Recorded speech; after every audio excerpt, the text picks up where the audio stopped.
Hello friends. இந்த வீடியோவில் வந்துட்டு நம்ம GoLang Structs and Interfaces தான் பார்க்க போகிறோம். ஸோ ஃபர்ஸ்ட் ஸ்ட்ரக்ட்ஸ் பார்க்கலாம். ஸ்ட்ரக்ட்ஸ் அப்படின்னா என்ன? ஸோ நீங்கள் ஸ்ட்ரக்ட்ஸ் அப்படின்னு சொன்னதும் ஒரு ஆப்ஜெக்ட் நீங்கள் வந்துட்டு மைண்டில் வச்சுக்கலாம். ஸோ ஆப்ஜெக்ட்னா ஜாவாஸ்கிரிப்ட் உங்களுக்கு தெரிஞ்சிருந்தால் ஆப்ஜெக்டை மைண்டில் வச்சுக்கலாம். அப்படி இல்லை அப்படின்னா சிம்பிளாக சொல்கிறேன், ஸ்ட்ரக்ட்ஸ் எதுக்காக அப்படின்னா மல்டிபிள் ஃபீல்ட்ஸை, அதாவது multiple types of fields or multiple ஃபீல்ட்ஸை வந்துட்டு கம்பைன் பண்ணுறதுக்காக. ஸோ இப்போ ஃபார் எக்ஸாம்பிள் பார்த்தீங்கன்னா ஒரு இன்டீஜர் இருக்குது நம்மளுக்கு அண்ட் ஸ்ட்ரிங் இருக்குது, இந்த டைப்லாம் இருக்குது. பட் இதெல்லாமே சேம் டைப் தானே. வாட் இஃப் நீங்கள் ஒரே இடத்துல மல்டிபிள் டைப்ஸ், இன்டீஜரும் எனக்கு இருக்கணும், ஸ்ட்ரிங்கும் இருக்கணும். ஃபார் எக்ஸாம்பிள் உங்கள் நேம், ஏஜ், இன்டீஜரும் இருக்கணும், ஸ்ட்ரிங்கும் இருக்கணும், ப்ளஸ் உங்களோட வெயிட், ஃப்ளோட்டும் இருக்கணும். ஸோ இந்த மாதிரி எல்லா டேட்டா டைப்ஸையும் கம்பைன் பண்ணி ஒரு கம்போசிட் டைப் கிரியேட் பண்ணால், ஒரு கம்பைன் பண்ண ஒரு டைப் கிரியேட் பண்ணால் அதுதான் ஸ்ட்ரக்ட்ஸ். ஓகே, ஸோ இந்த வீடியோவில் வந்து ஃபர்ஸ்ட் ஸ்ட்ரக்ட்ஸ் எப்படி கிரியேட் பண்ணுறது அப்படின்றத பார்ப்போம். அதை ஃபாலோ பண்ணி இன்டர்ஃபேஸஸ் வந்துட்டு எப்படி பண்ணுறதுன்றதையும் பார்ப்போம். ஓகே, ஸோ சேம் இதுலேயே கண்டினியூ பண்ணிக்கலாம். ஸோ நான் ப்ராஜெக்ட்ஸ் போஸ்ட் பண்ணிடுறேன். ஸோ இது எல்லாமே நான் GitHubல போட்டு லிங்க் வந்து டிஸ்கிரிப்ஷனில் ஷேர் பண்ணிடுறேங்க, நீங்கள் எடுத்துக்கலாம்.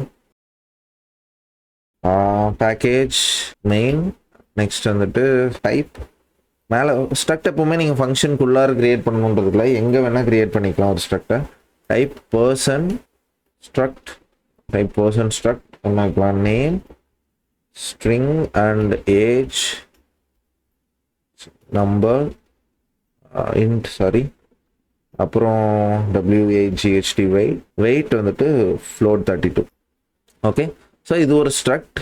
ஸோ இந்த ஸ்ட்ரக்டை வந்துட்டு ஃபார் எக்ஸாம்பிள் இப்போ இதில் 3 டைப் இருக்குது, நேம், ஏஜ் அண்ட் வெயிட் இருக்குது.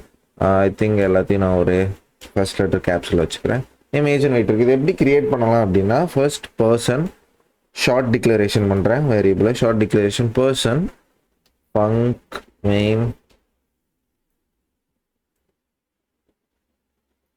Okay, so package main function main create பண்ணியாச்சு. ஸோ நெக்ஸ்ட் வந்துட்டு ஒரு ஸ்ட்ரக்ட் கிரியேட் பண்ணுவோம். ஃபர்ஸ்ட் பர்சன் நேம் வந்துட்டு சந்தீப் அண்ட் ஏஜ் வந்துட்டு 26 அண்ட் வெயிட் வந்துட்டு 70.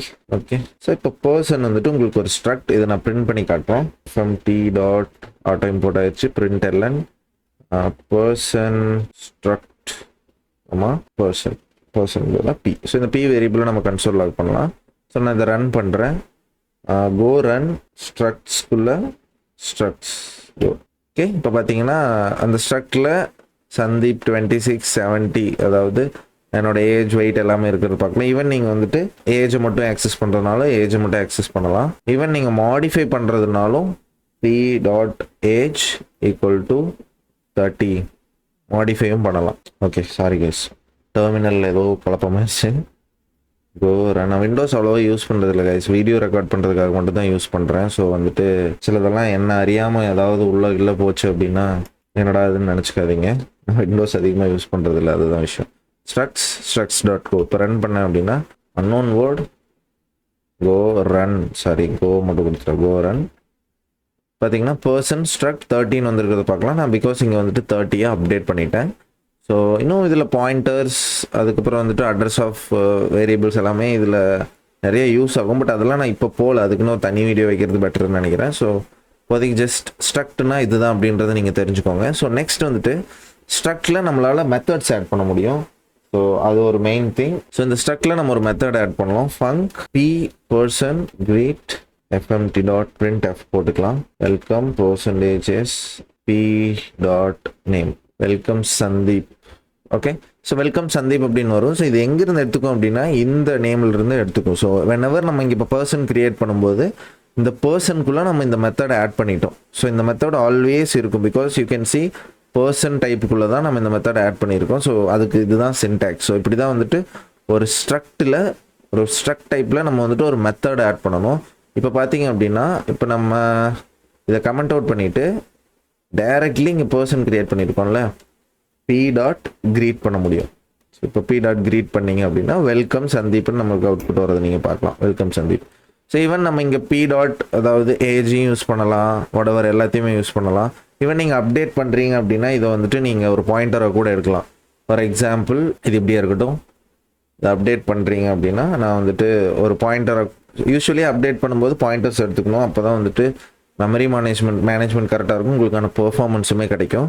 ஸோ வந்துட்டு கோவில் வந்துட்டு இப்போ பாயிண்டர்ஸ் அப்படின்னா என்னன்னு உங்களுக்கு புரியாமல் இருக்கலாம், அதெல்லாம் வந்துட்டு நான் ஃபியூச்சர் வீடியோஸில் சொல்கிறேன். இப்போ ஜஸ்ட் ஒரு வேல்யூ அப்டேட் பண்ணணும் ஸ்ட்ரக்டில், ஒரு ஸ்ட்ரக்ட் கிரியேட் பண்ணி அந்த ஸ்ட்ரக்டோட வேல்யூஸ் அப்டேட் பண்ணணும் அப்படின்னா சம் மெத்தட்ஸில் நீங்கள் வந்துட்டு பாயிண்டர் பாஸ் பண்ணி தான் அப்டேட் பண்ணணுன்றது மட்டும் மைண்டில் வச்சுக்கோங்க, அதுதான் efficient. Okay, for example change name எடுத்துக்கலாம், நேம் ஸ்ட்ரிங். ஓகே, ஸோ இப்போ வந்துட்டு name string just update p dot name equals name, then p dot name வந்துட்டு இங்கே கொடுத்துக்கலாம், இங்கே வந்துட்டு name updatedன்னு கொடுத்துக்கலாம். ஓகே, ஸோ இப்போ வந்துட்டு இந்த சேஞ்ச் நேம் மெத்தடும் நம்மளுக்கு இங்கே வந்துடும். ஸோ ஒரு example p dot change name கொடுத்துட்டீங்க அப்படின்னா அகெயின் மேலே க்ரீட் பண்ணதே திரும்பி அங்கே கீழே க்ரீட் பண்ணீங்க அப்படின்னா இப்போ சந்தீப்னு இருக்கு, ஒரு எக்ஸாம்பிள் ராகுல்னு சேஞ்ச் பண்ணேன் அப்படின்னா can see what will happen.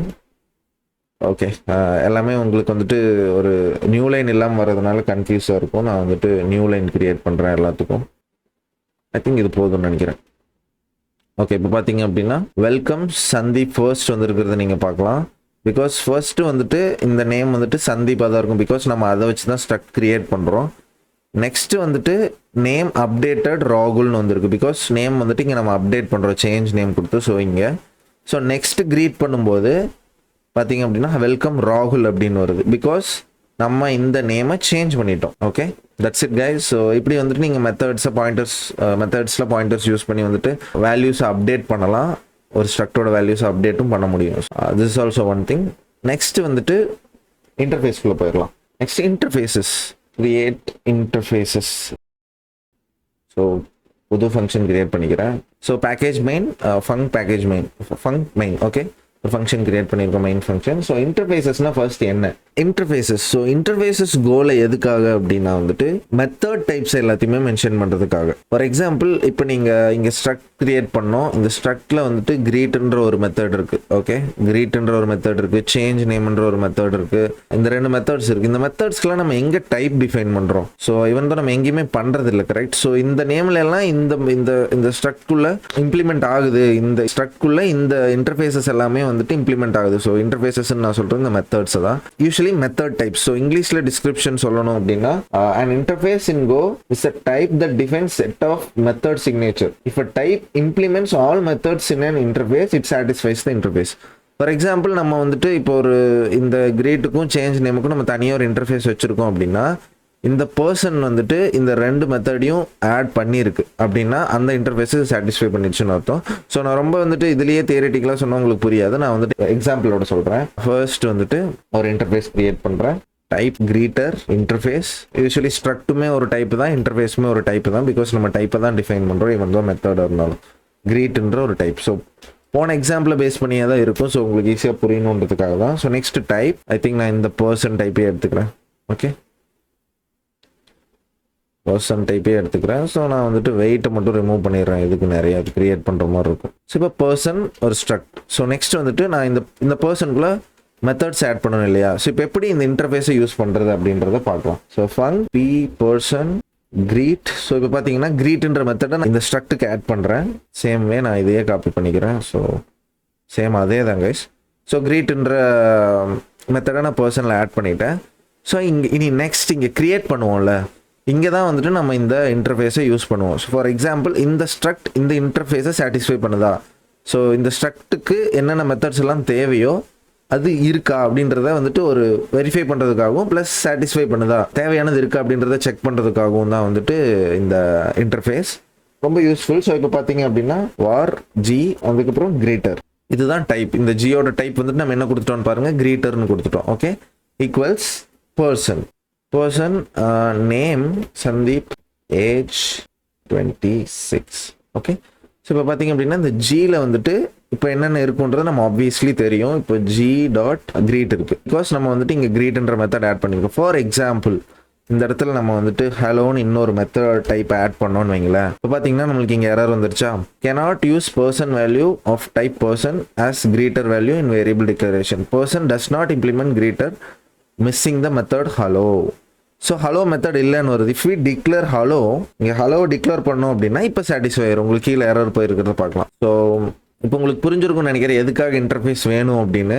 ஒரு ஸ்ட்ரக்ட் வந்துட்டு கரெக்டான இன்டர்ஃபேஸஸை வந்துட்டு ஸோ நம்ம கரெக்டான டைப்ஸ் வருதான்றதை நம்ம இங்கே டிசைட் பண்ணிடுறோம். இதுக்குள்ளே என்னென்ன மெத்தட் ஆட் பண்ணுறோம் அப்படின்றதுக்கு வந்துட்டு நம்ம அந்த கண்ட்ரோல் இல்லை. அந்த கண்ட்ரோலை கொடுக்கறதுக்காக தான் நம்மளுக்கு வந்துட்டு இன்டர்ஃபேஸஸ். ஓகே, ஸோ இன்னொரு ரியல் வேர்ல்டு எக்ஸாம்பிள் மட்டும் பார்த்துட்டு முடிச்சுக்கலாம்னு நினைக்கிறேன். அண்ட் இன்னொரு விஷயம் இங்கே பார்த்துட்டு தான் வருது, பாலிமார்ஃபிசம். ஸோ பாலிமார்ஃபிசத்தையும் ரியல் வேர்ல்டு எக்ஸாம்பிளையும் நம்ம கம்பைன் பண்ணியே பார்த்துக்கலாம். So it's not a big deal I think. So I think பாலிமார்ஃபிசம்க்கு வந்துட்டு ஒரு தனியாக ஒரு ஃபைலே கிரியேட் பண்ணிக்கிறது பெட்டர்னு நினைக்கிறேன். ஸோ பாலிமார்ஃபிசம் அப்படின்னா என்ன அப்படின்னா, எக்ஸாம்பிள் இப்போ நீங்கள் ஒரு இன்டர்ஃபேஸ் கிரியேட் பண்ணியிருக்கீங்க. ஸோ இந்த இன்டர்ஃபேஸை வந்துட்டு மல்டிபிள் டைப்ஸுக்கு நம்ம யூஸ் பண்ணலாம், ஒரு டைப்புக்கு மட்டுமே யூஸ் பண்ணணுன்றது கிடையாது. ஸோ அதுதான் பாலிமார்ஃபிசம். இங்கிலீஷில் டிஸ்கிரிப்ஷன் சொல்லணும் அப்படின்னா, polymorphism allows us to write code that works with different types that implements the same interface.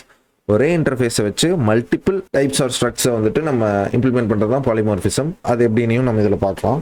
First வந்துட்டு obviously package main main first type animal interface speak வந்துட்டு ஸ்ட்ரிங் ரிட்டர்ன் பண்ணும். Okay, next வந்துட்டு type talk வந்துட்டு structure ஞாபகம் வச்சுக்கோங்க. So உங்களுக்கு ஈஸியாக இருக்கும். நான் அப்படி தான் ஞாபகம் வச்சுக்கேன். ஸ்ட்ரக்டில் வந்துட்டு எதுவுமே இல்லை, எம்டியாக வச்சுக்கிறேன்.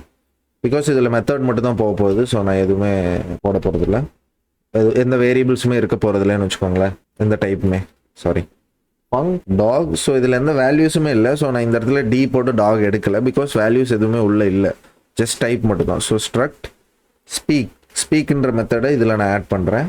ரிட்டர்ன் டாக் வந்துட்டு okay. So return value string. Okay, so ஸ்ட்ரிங்னு மென்ஷன் பண்ணணும், இல்லைனா எரர் வரும். So dog. Next cat, same way cat speak string return new. Okay, so இப்போ வந்துட்டு பார்த்தீங்க அப்படின்னா டாக்லேயும் ஸ்பீக் மெத்தட் ஆட் பண்ணியிருக்கோம், கேட்லேயும் ஸ்பீக் மெத்தட் ஆட் பண்ணியிருக்கோம். இப்போ வந்துட்டு ரெண்டையுமே நம்ம வந்துட்டு அனிமல்ஸ் அப்படின்னு எடுப்போம். Animals short hand declaration. ஏன் ஸ்லைஸாக போட்டுக்கலாமே, slice string. Okay, string slice dog. So பேசிக்காக நம்ம எதுவுமே பாஸ் பண்ண தேவையில்லை, பிகாஸ் இது எம்டி மெத்தட்ஸ் தான், வேரியபிள்ஸ் இல்லாத மெத்தட்ஸ் தான். I think it's not string, it's animal. So இப்போ பார்த்தீங்க அப்படின்னா ஏன் ஸ்ட்ரிங் இல்லை அப்படின்னா, ஸோ வந்துட்டு இந்த டாக் அப்படின்றது வந்துட்டு கேட் அப்படின்றது வந்துட்டு இதுக்குள்ளே என்ன இருக்குது, இந்த ஸ்பீக் மெத்தட் தான் இருக்குது. இந்த ஸ்பீக் மெத்தடோட இன்டர்ஃபேஸ் என்ன, அனிமல். ஸோ வந்துட்டு நான் அனிமல் டைப் தான் இங்கே கொடுக்க முடியும். இங்கே வேறு டைப் கொடுத்தேன் அப்படின்னா எனக்கு ஆப்வியஸ்லி எரர் தான் வரும். இப்போ ஈவன் நம்ம இங்கே ஒரு இன்னொரு டைப் போட்டாலுமே அகெயின் இது எரர் தான் வரும், பிகாஸ் இந்த டாகில் வந்துட்டு இந்த மெத்தட் இல்லை. ஸோ இன்டர்ஃபேஸ் மேட்ச் ஆகாது. ஸோ இப்போ இந்த அனிமல்ஸ் வந்துட்டு நம்ம லூப் பண்ணி அதை ஜஸ்ட் ஒரு பிரிண்ட் பண்ணிடுவோம். ஃபார் எனக்கு இண்டெக்ஸ் வேண்டாம் அண்ட் அனிமல் வேணும், ஒரு ஈச் அண்ட் இந்த இந்த இந்த இந்த ஸ்லைஸில் இருக்கிற எல்லாமே எனக்கு வேணும். ஸோ அதனால் sequels range animals from D dot print LN animal dot speak. Okay, so confuse ஆக வேண்டாம். நான் என்ன பண்ணியிருக்கேன்னா, இந்த அனிமல் டைப்பில் இந்த அனிமல் இன்டர்ஃபேஸை சாட்டிஸ்ஃபை பண்ணுற மாதிரி ஒரு ஸ்லைஸ் க்ரியேட் பண்ணியிருக்கேன். அந்த ஸ்லைஸ்க்குள்ளே டாகையும் கேட்டையும் ஆட் பண்ணியிருக்கேன். பிகாஸ் இந்த டாகும் கேட்டும் ரிட்டர்ன் பண்ணுறது, இந்த டாகும் கேட்டுக்குள்ளே இருக்கிறது ஸ்பீக் மெத்தட், அந்த ஸ்பீக் மெத்தட் ரிட்டர்ன் பண்ணுறது ஒரு ஸ்ட்ரிங் வேல்யூ, அந்த டைப் இங்கே இருக்குது. ஓகே, ஸோ நான் அதை வந்துட்டு ஒரு ஸ்லைஸாக போட்டேன். அந்த ஸ்லைஸை லூப் பண்ணி ஈச் அண்ட் எவ்ரி அனிமலுக்கும் நான் வந்துட்டு ஸ்பீக் மெத்தடை கால் பண்ணிட்டேன். ஃபார் எக்ஸாம்பிள் நான் இன்னொரு அனிமல் இங்கே ஆட் பண்ணாலுமே, for example cat dog rat கீச், ஸோ ராட். ஸோ இப்போ நான் இங்கே ஒரு ஸ்ட்ரக்ட் வச்சுருக்கேன், நான் வேணும்னா இங்கேயும் ஆட் பண்ணலாம். ஃபார் எக்ஸாம்பிள் இப்போ 3 மெத்தட்ஸ், அதாவது 3 ஸ்ட்ரக்ட்ஸ் வந்துட்டு ஒரு ஸ்லைஸ்குள்ளே இருக்குது. இப்போ நான் இந்த ஃபைலை ரன் பண்ணேன் அப்படின்னா எனக்கு என்ன வரும் அப்படின்னா, ஃபர்ஸ்ட் வூஃப் மியூ கீச் வரும். பிகாஸ் 3மே இங்கே இருக்குது, அந்த 3 தான் நம்ம லூப் பண்ணியிருக்கோம். இப்போ இது புரிஞ்சதுன்னு உங்களுக்கு நினைக்கிறேன்.